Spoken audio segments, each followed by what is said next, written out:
Hi and good afternoon everyone, and welcome to our Facebook Live on building positive workplace relations.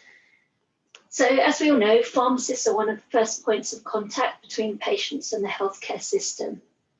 We all know that it's really hard out there at the moment and that everyone's doing amazing work, whatever sector of the profession you belong to, whichever area you're practicing in.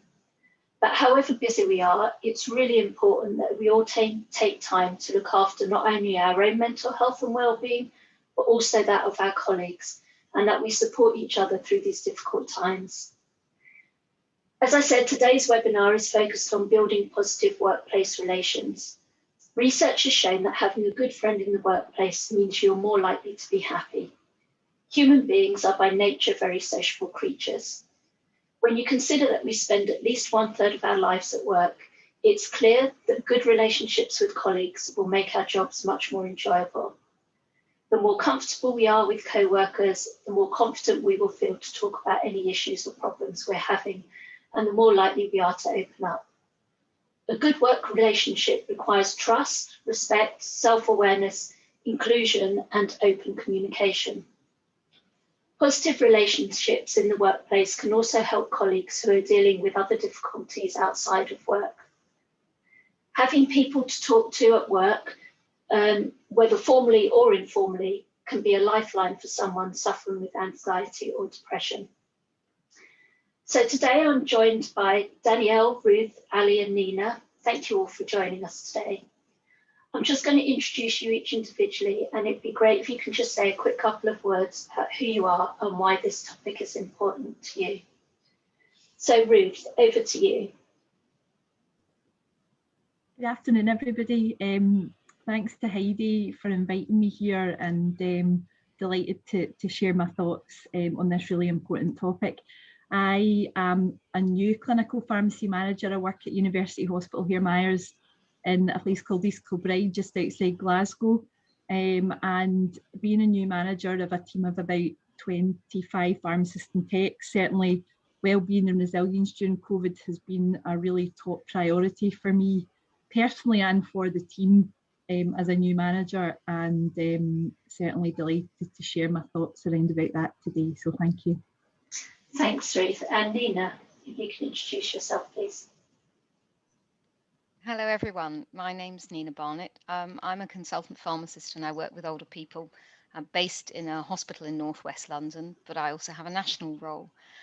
And my interest in this subject is really twofold. From a local perspective, much like Ruth was just saying, in my hospital we've had an enormous increase in numbers of patients, huge numbers of increases in ITU beds, and I've really seen how well-being issues have impacted on all of our staff, but particularly in the intensive care unit.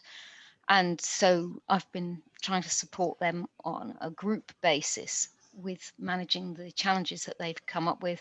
And I really heard what you were saying, Ruth. It's personal challenges to you, personal challenges for the individuals, and then professional challenges in the workplace. And then on a wider scale, I also work for NHS Specialist Pharmacy Services, and we've been seeing in general practice and in care homes what our pharmacy professional colleagues have been having to deal with. So I'm really delighted to be on this extremely important webinar, which for me is about looking after ourselves so that we can continue to look after others. Thanks, Nina. And Danielle? Hi everyone, I'm Danielle Hunt. I'm the Chief Executive at Pharmacist Support, Professions Independent Charity.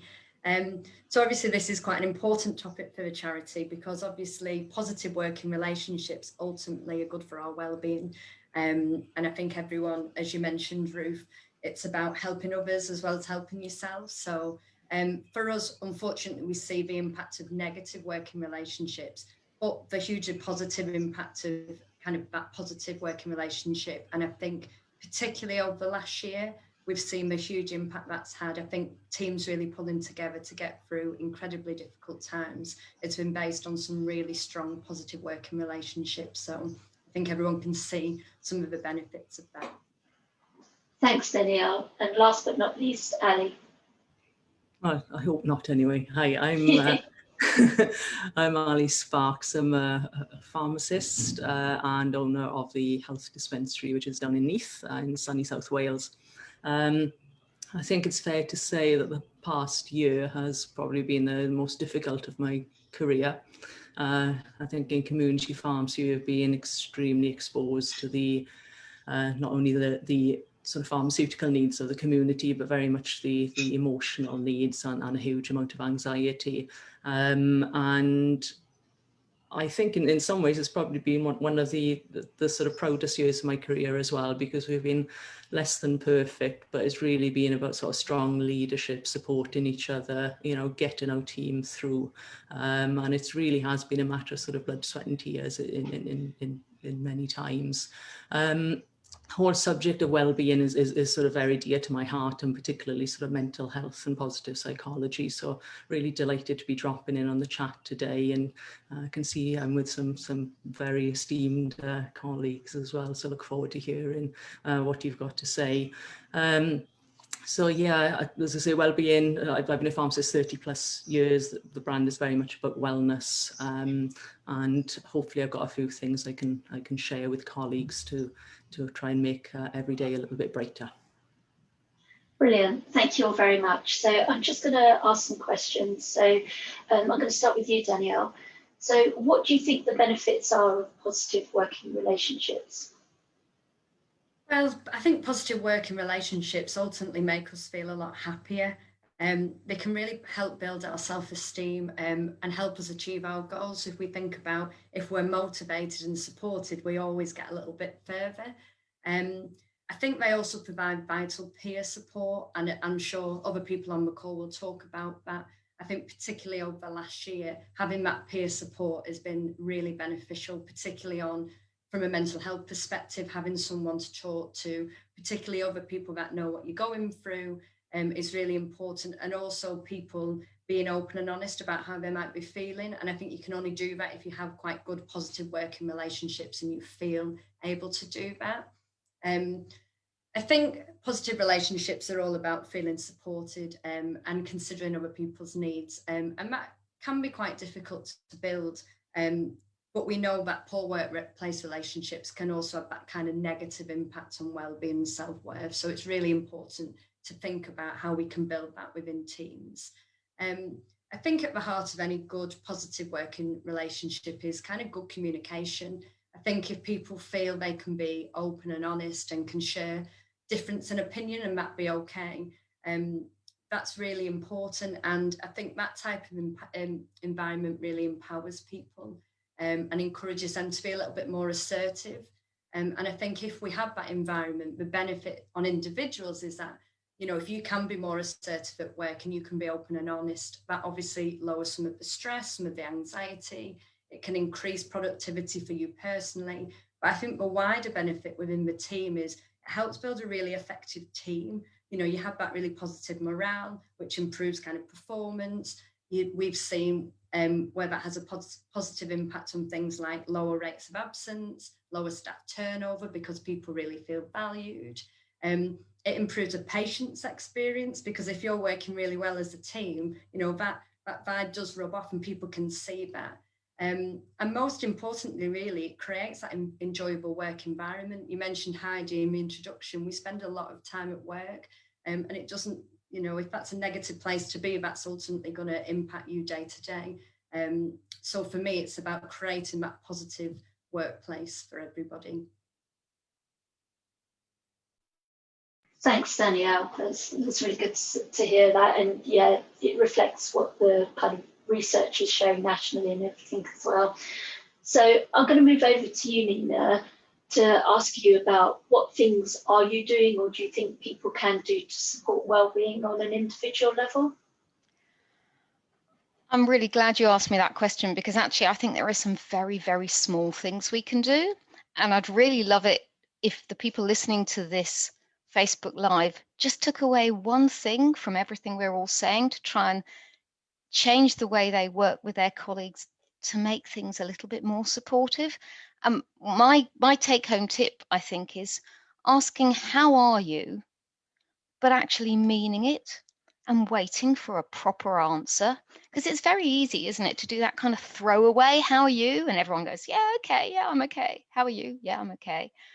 But actually, and I've certainly found this, interestingly, certainly in the last few weeks, even with our lack of ability to interact with people on a face-to-face level, or even when we are face-to-face, we've got masks on our faces. So that really reduces how people see us interact with them. How are you? And a wait for a proper answer.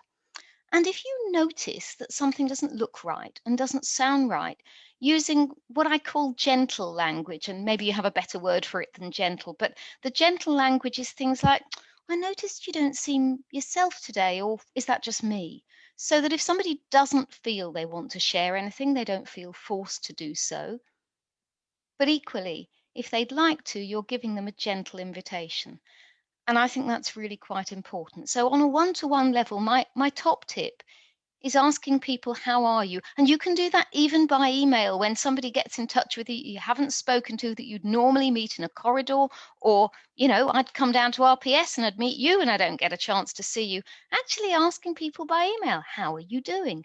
People really value that. So that's my top tip on an individual level, as well as if you're interested in how to help others. There's so much online support out there. I mean, Pharmacist Support is a really great example of a website that you can go to where there's lots to learn about how to support others, and recognizing the importance of when people do speak to you, listening to them without judgment, not trying to solve any problems, just physically being there to hear them, whether that's on a phone, whether it's on Facebook, whether it's on Zoom, whether it's just by an email, just listening and being there.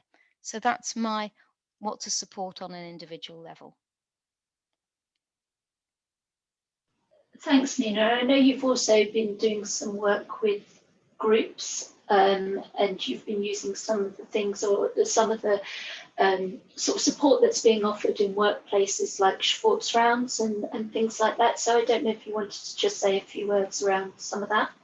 So there are a couple of things that I've been doing locally, but also we're thinking about how we might be able to roll this out perhaps for community and for pharmacists and pharmacy technicians in general practice. There are a couple of approaches to support that people may be familiar with.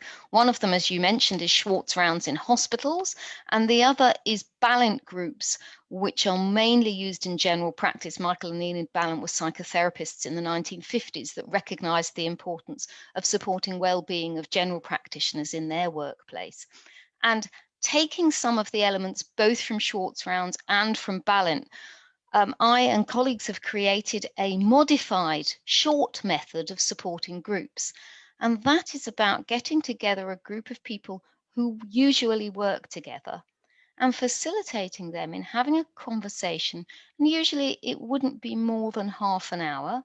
And we can do it on Teams. We've even done it on the telephone. In the height of COVID in wave 1, we had to just do it on the phone.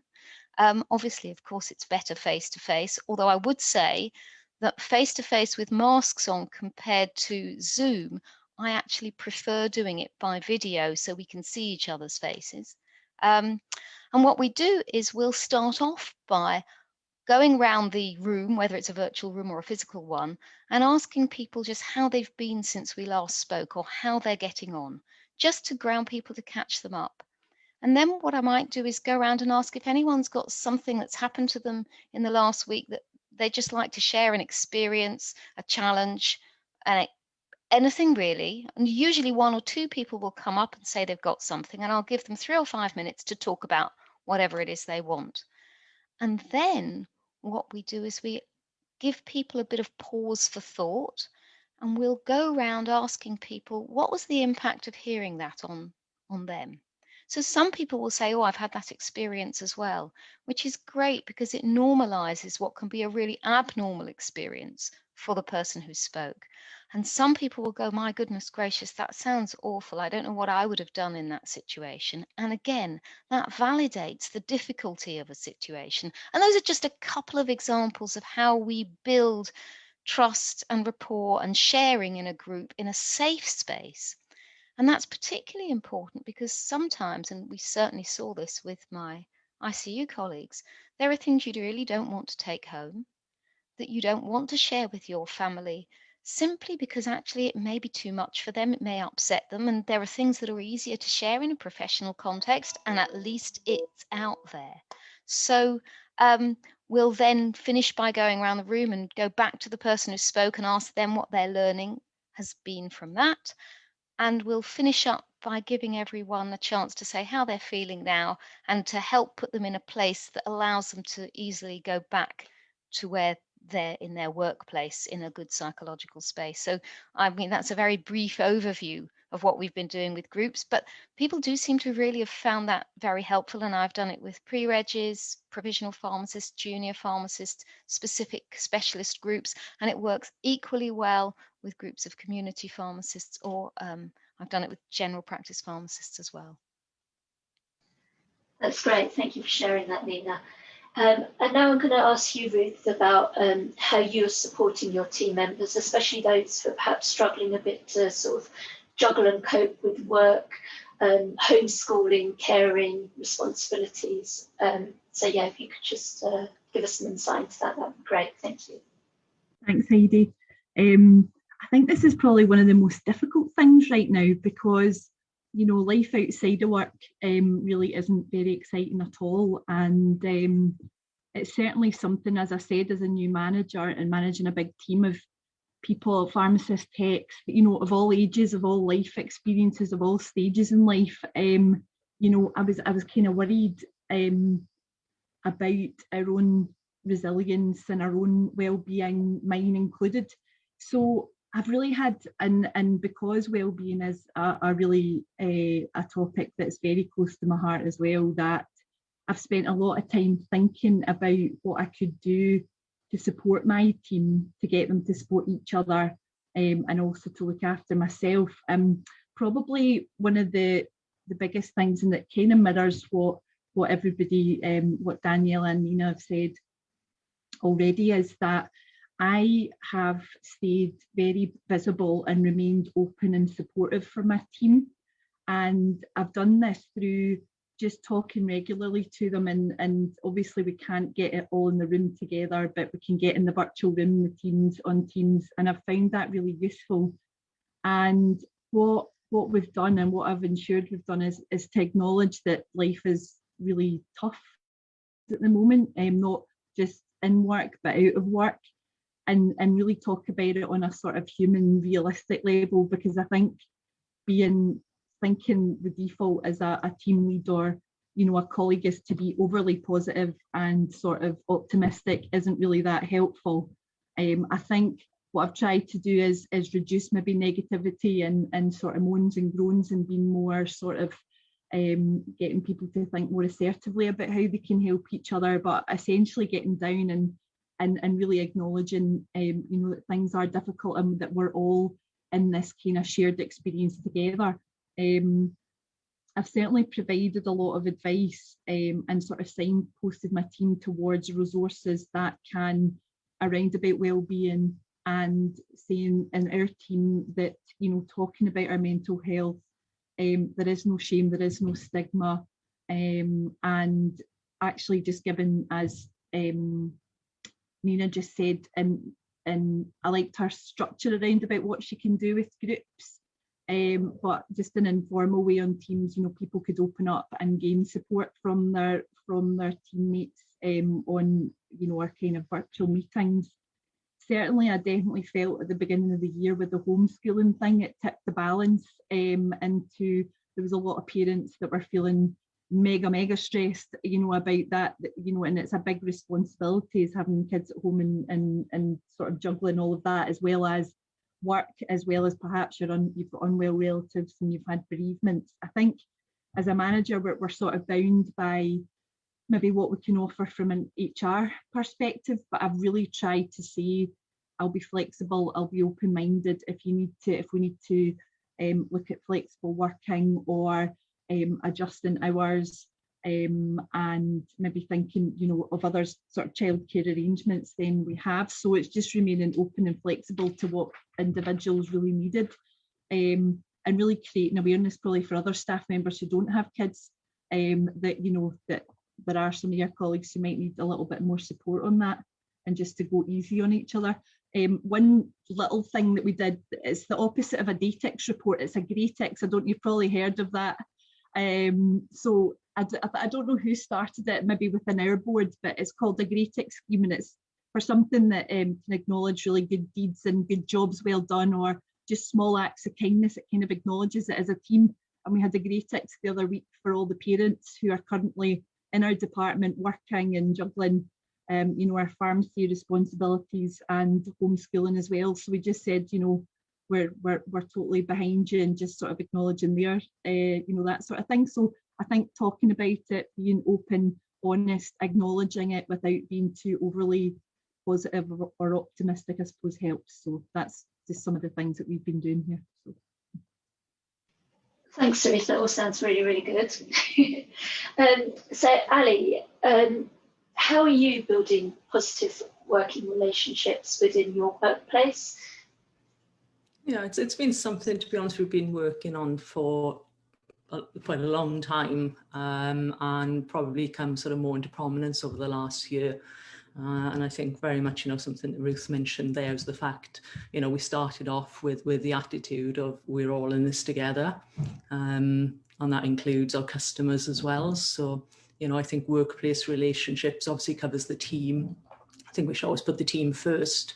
But I think to a certain extent, it does include our customers, our patients, our clients, whichever way we sort of like to refer to them. And I guess in that way, it's about sort of setting boundaries and expectations. So sort of expectations of how you want people to treat you as well. And certainly sort of having a respectful environment. Some of the things we've done here, and certainly when 2016, I started to sort of think about this health dispensary brand, having been, a pharmacist by trade, was what sort of things do we stand for? So it was very much sort of around values. So one of those is about having, a great degree of honesty. So being able to have sort of difficult conversations if we need to. Very much the use of positive language. I agree, you don't want to be too sort of fluffy, as I call it, about being happy and smiley and, isn't it a wonderful day? But having said that, we don't sort of need to resort to tremendously negative language either. And in a very practical sense, we often use the word sort of failed deliveries. So we don't use that word. We use it as a missed delivery. Very small things like that, which sort of lead to an appreciation of the fact that we're trying to do things right. And very often we're not failing. It's just that, there can be room for improvement or room for better cooperation. Some of the things like that I personally think are very important in environment, and I know maybe colleagues aren't always sort of in control of that depending where we're working, but things like, putting a little bit of nature into the workplace, some plants, I think there's a lot of evidence around at the moment about how much bringing a sort of natural environment in helps with that sense of well-being.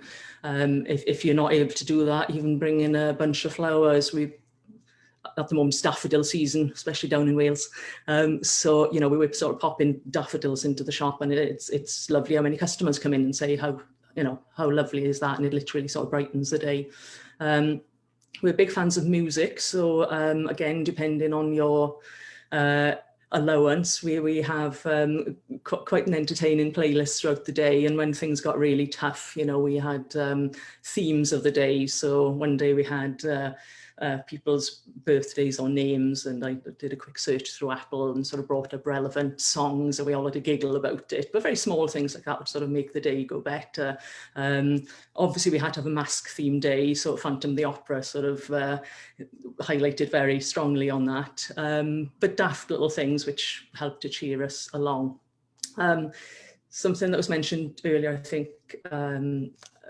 can't quite remember who said that, but it's the important, Nina, I think, about the importance of simple things like actually saying sort of, how are you?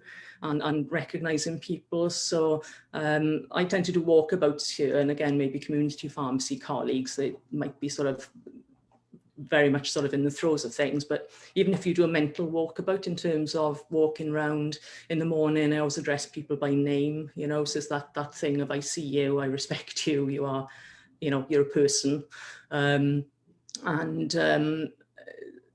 You know, even little things like sort of, you know, how are you doing, any problems? Sometimes we'll do just sort of how you're feeling on a scale of 1 to 10, and just check in at the end of the day.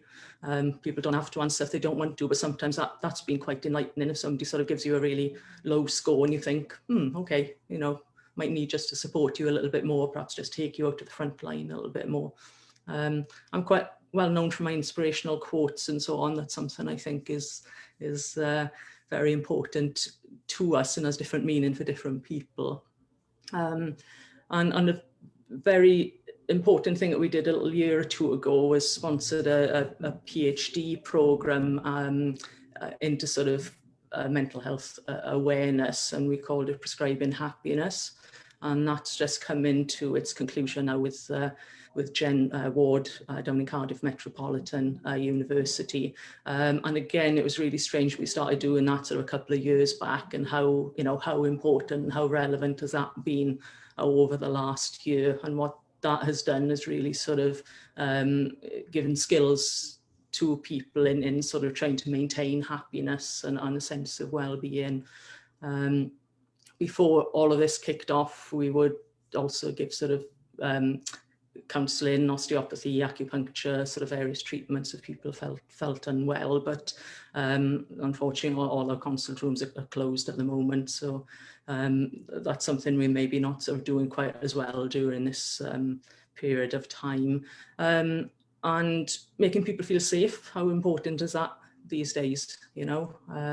So making sure the environment feels safe, and you know, we're disinfecting as we should, and sort of keeping on top of things and wearing our masks, and really sort of keeping a high level of awareness on that, because, you know, at the end of the day, that's one of the base emotions, you know, we have to deal with is safety. And if you don't feel safe, none of the rest of it's going to click into place.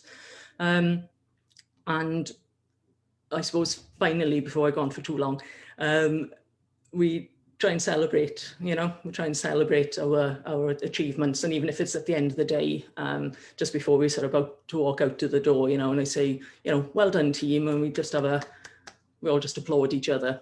And that actually is really nice, and it can also sort of raise a giggle as well.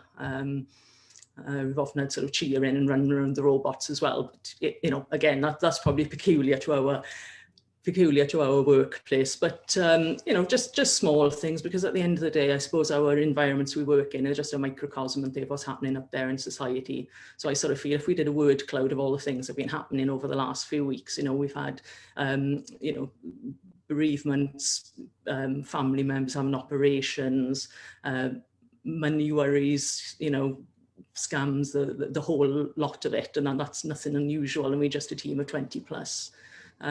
So I think, yeah, it's just really important to recognise that at the end of the day, we are sort of human, and it's that connection really, isn't it, that we all need, and whether that's physical or virtual. And you know, just to sort of remember, I guess, that behind the mask is a smile and is a human being. Thank you so much, Ali. We've had a couple of comments come in on the chat. So one lady's been saying about having time in community pharmacies, that you don't have the time really to reflect with staff. But I think, Ali, you've kind of covered that a little bit. It's just the small little things you can do. Yeah, and I fully engage. You know, we've been sort of really throwing stock at people the last year or so. So I fully appreciate the fact that it's full on, and the pace is very quickly. You know, it's very quick, but it is important, just even if it's moments, just to take that time out to acknowledge, to engage, to connect, even if it's a little pat on the back, whatever it is just to make that sort of human connection and check in with your team. So yeah, we haven't had time for one-to-ones or reviews or coaching or any of the things we would normally be doing. So for us, it's almost like we've had to go backwards rather than forwards. But it still is important, as I say, even if it's a matter of checking it with your team, you know, how are you doing? You know, what level of stress you're at today. I think people sort of appreciate that, and even if sometimes there's not that much you can actually do about it. You can try and get that feeling of we are in this together, and we'll support each other, and you know, we'll very much be a work family.